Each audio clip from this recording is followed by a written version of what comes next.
Master minds commerce చదవాలనుకునే 10th inter విద్యార్థుల తొలి ఎంపిక. ఆంధ్రప్రదేశ్కి వరప్రదాయనిగా భావిస్తున్న పోలవరం ప్రాజెక్టులో కీలక దశ పనులు ప్రారంభం కాబోతున్నాయి. దీనికి కావాల్సినటువంటి ప్రణాళికని అమలు చేసేందుకు కాంట్రాక్ట్ సంస్థ మెగా ఇంజనీరింగ్తో పాటు రాష్ట్ర ఇరిగేషన్ శాఖ అధికారులు కూడా ఎర్త్ కమ్ రాక్ఫిల్ డ్యామ్కి సంబంధించిన పనులు ప్రారంభించేందుకు భూమి పూజలు నిర్వహించారు. అలానే ఎర్త్ కమ్ రాక్ఫిల్ డ్యామ్ నిర్మాణానికి సంబంధించి ఎగువ కాఫర్ డ్యామ్ దిగువ కాఫర్ డ్యామ్ మధ్య ఉండేటువంటి నీటి మట్టం చాలా ముఖ్యమైనటువంటిది. అది 15 మీటర్ల కంటే దిగువకి ఉండాల్సినటువంటి అవసరం ఉంటుంది. ప్రస్తుతం ఆ ప్రాంతంలో 16 మీటర్ల పైగా నీటి నిల్వలు ఉన్న నేపథ్యంలో ఈ నీటిని తోడేందుకు భారీ ఎత్తున మోటార్లని వినియోగిస్తున్నారు. 2 దశలుగా అంటే పోలవరం నిర్మాణానికి సంబంధించినటువంటి అంశాలను మనం పరిశీలించేటప్పుడు 2 కీలకమైనటువంటి విషయాల్ని దృష్టిలో పెట్టుకోవాలి. ఒకటి ప్రధానమైనటువంటి ప్రాజెక్టు నిర్మాణం, మిగతాది ప్రాజెక్టు నిర్మాణానికి సంబంధించినటువంటి వివిధ రక్షణ వ్యవస్థలుగా భావించేటువంటి ఎర్త్ కమ్ రాక్ఫిల్ డ్యామ్ కావచ్చు, డయాఫ్రమ్ వాల్ కావచ్చు, కాఫర్ డ్యామ్స్ కావచ్చు, ఇవన్నీ కూడా ఈ కేటగిరీలోకి వస్తాయి. ఇక మూడవ ముఖ్యమైనటువంటి అంకం, ఒకసారి వాటర్ స్టోరేజ్ మొదలైతే ముంపు బాధిత ప్రాంతాలన్నింటినీ కూడా దృష్టిలో పెట్టుకోవాల్సి ఉంటుంది. ప్రస్తుతం ప్రాజెక్టు పైన రాష్ట్ర ప్రభుత్వం కసరత్తు చేస్తుంది. గత 5 సంవత్సరాలుగా ఆగిపోయినటువంటి ఈ పనుల్ని ఒక గాడిన పెట్టడంతో పాటు 78% 2018, 2019 నాటికే పోలవరం నిర్మాణం పూర్తయిందని చెప్పని అధికారికంగా కేంద్ర ప్రభుత్వం పార్లమెంట్లోనే ప్రకటించింది. గత 5 ఏళ్లలో కేవలం 0.5% మాత్రమే పనులు జరిగాయనేటువంటి విమర్శని వైఎస్ఆర్సీపీ ప్రభుత్వం ఎదుర్కొంది.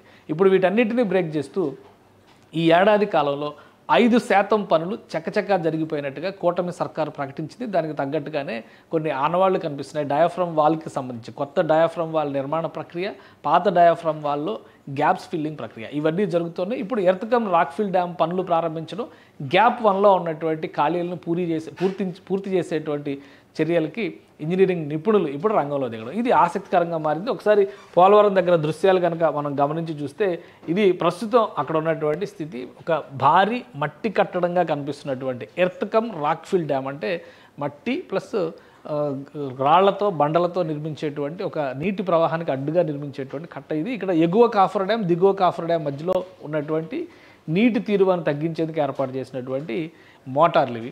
సో ఈ మోటార్లను ఉపయోగించడం మెగా ఇంజనీరింగ్ లిమిటెడ్ అంటే MEIL కంపెనీ ఈ నిర్మాణ ప్రక్రియని చూస్తుంది. ఈ మోటార్లను వినియోగించడం ద్వారా అక్కడ ఉన్నటువంటి నిల్వ ఉన్నటువంటి నీటిని తోడేటువంటి ప్రక్రియను ప్రారంభించారు. అలానే నిర్మాణ పనులకి సంబంధించినటువంటి భూమి పూజ కార్యక్రమాన్ని కూడా పూర్తి చేశారు. అంటే ఎర్త్ కమ్ రాక్ఫిల్ డ్యామ్ నిర్మాణానికి సంబంధించినటువంటి ప్రక్రియ అతి త్వరలోనే మొదలు పెట్టబోతున్నారు. దానికి సూచికగానే ఈ నీళ్ల తోడివేత కార్యక్రమాన్ని పెద్ద ఎత్తున ఈ నిర్మాణ సంస్థలు ప్రారంభించాయి. ఇది ఓవరాల్గా చూస్తే కనుక ఒక్కొక్కటి 80 హార్స్ పవర్ ఉన్నటువంటి ఇంజన్లు, వీటిని మోటార్లని ఉపయోగిస్తారు. 80 హార్స్ పవర్ ఉన్నటువంటి మోటార్స్ ఇవి.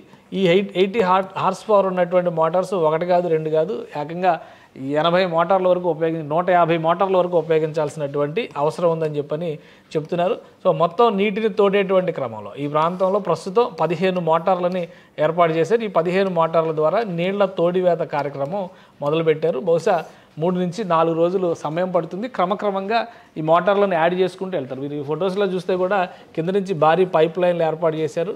ఆ దిగువ ప్రాంతంలో అవతల వైపుకి మోటార్లని అరేంజ్ చేశారు. అవి ఆన్ చేసిన తర్వాత పెద్ద ఎత్తున ఈ నీరుని తోడి పక్క ప్రాంతంలోకి షిఫ్ట్ చేస్తున్నారు. సో ఇప్పుడు రాబోయేది మళ్ళీ ఇదంతా కూడా వర్షాకాలం, వర్షాలు పడితే కనుక మరింత ఇబ్బందులు ఎక్కువ అవుతాయి కాబట్టి ముందు జాగ్రత్త చర్యల్లో భాగంగానే నీటి తోడివేత ప్రక్రియను మొదలుపెట్టారు. ఇది ఎర్త్ కమ్ రాక్ఫిల్ డ్యామ్ నిర్మాణంలో తొలి అడుగుగా ఇంజనీరింగ్ అధికారులు చెప్తున్నారు. టైం లైన్ ప్రకారం నిర్మాణ ప్రక్రియను పూర్తి చేయాలనేటువంటి ఆలోచన ఉంది. ఇది మరీ ముఖ్యంగా గోదావరికి వరదలు పెద్ద ఎత్తున వచ్చేది అక్టోబర్ నవంబర్ నెలల్లో పెద్ద ఎత్తున వరదలు వచ్చేటువంటి అవకాశం ఉంటుంది కాబట్టి ఈలోగానే మిగతా పనులన్నింటినీ కూడా పూర్తి చేసేందుకు అధికారులు ఒక ప్రణాళికని సిద్ధం చేసుకున్నారు. సో ఎగువ కాఫర్ డ్యామ్ దిగువ కాఫర్ డ్యామ్ మధ్య నీళ్ల తోడివేత కార్యక్రమం ఒకవైపు జరుగుతూనే ఉంటుంది. గ్యాప్ 1 ఫిల్లింగ్ పైన అధికారులు ఇప్పుడు ఇంజనీరింగ్ నిపుణులు ఫోకస్ పెట్టబోతున్నారు.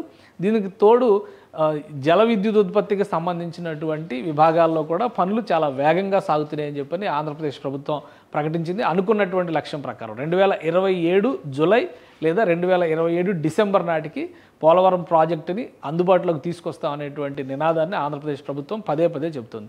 సో ఈ నేపథ్యంలో అక్కడ జల విద్యుత్ ఉత్పత్తికి సంబంధించి కూడా భారీ మోటార్లని ఇప్పటికే లొకేషన్కి తరలించారు. వాటితో పాటు మిగతా పనులు కూడా చకచక ముందుకు సాగుతున్నాయి కాబట్టి టైం లైన్ ప్రకారం ఈ పనులన్నీ పూర్తి చేస్తామని చెప్తున్నది. సో ఒక ముఖ్యమైనటువంటి అడుగుగా మనం దీన్ని చూడాల్సి ఉంటుంది. ఈ నిర్మాణ ప్రక్రియలో ఒక కీలకమైనటువంటి దశగా దీన్ని భావించాల్సి ఉంటుంది.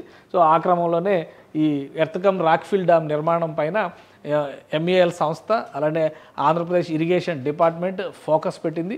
ఈ పనులు ప్రారంభించిన తర్వాత బహుశా నెలాఖరు నాటికి అన్ని పనుల్ని కూడా కంప్లీట్ చేసి వరద వచ్చినా కానీ ఇంటర్నల్ వర్క్స్ చేసేటువంటి అవకాశం మాత్రమే ఉంటుంది. వరదను తట్టుకునే విధంగా ప్రత్యామ్నాయ ఏర్పాట్లు చేసేందుకు కూడా ఇక్కడ కాంట్రాక్ట్ సంస్థలు రాష్ట్ర ప్రభుత్వ ఇంజనీరింగ్ అధికారులు కూడా వర్కౌట్ చేస్తున్నారు. ముఖ్యమైనటువంటి సమయం కాబట్టి ఈ దశలో ఎలాంటి ఇబ్బందులు ఎదురవకుండా ఉండడానికి ముందు జాగ్రత్త చర్యలపైన ఎక్కువగా ఫోకస్ పెట్టినట్టుగా ఆంధ్రప్రదేశ్ నీటిపారుదల శాఖ ప్రకటిస్తోంది. సుమన్ టీవీలో మీ పర్సనల్ అండ్ బిజినెస్ ప్రమోషన్స్ కోసం కింది నెంబర్కి కాంటాక్ట్ చేయండి.